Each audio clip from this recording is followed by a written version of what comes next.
چې خوراک د خلکو هماغه جوار او شوتلې دي چا به څه به و چا به نه همداسې را والله چې داسې ژوند خلک تېر کړی به چې داسې ژوند هغسې ژوند تېر کړی لکه شپانه د سترګۍ وه یو څو شکر ښه بس یو بلستن یو واده تیار شو بس واده تیار شو یو بلستنګۍ یو څو شکر او دغه څلوېښت کاله ما د دې ورځ پیجرتوب وکړ 40 کاله ماشاءالله جوار یې راچوله وه صابې راوړه هغه صابه بل منګو مالګه پکې نه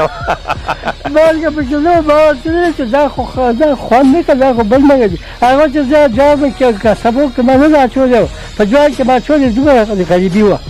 په یوه کې مالګه وه یوه کې زه باندې ما دا ارمان دی که نه نور څه درته همدا ارمان دی چې افغانستان څوک ابادۍ ته زه پرېږدم ما چې خپل واده کړ نو ما چې خپل واده کړ او مستانو صاحب روا د هغه ده 800 روپۍ وي 800 مخکینۍ افغانۍ وي غالۍ چېرته دی هغه بېکار هغه بېکاره روپۍ بیا خان او حسن خان او ګلزمیر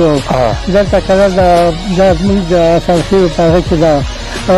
دا د پلار د باچۍ په وخت کې که نه هغه وخت و نو هغلته دا خلک ټول هغه وو قبایل وو نه تشکیه وه نه نفوس و هېڅ هم نه و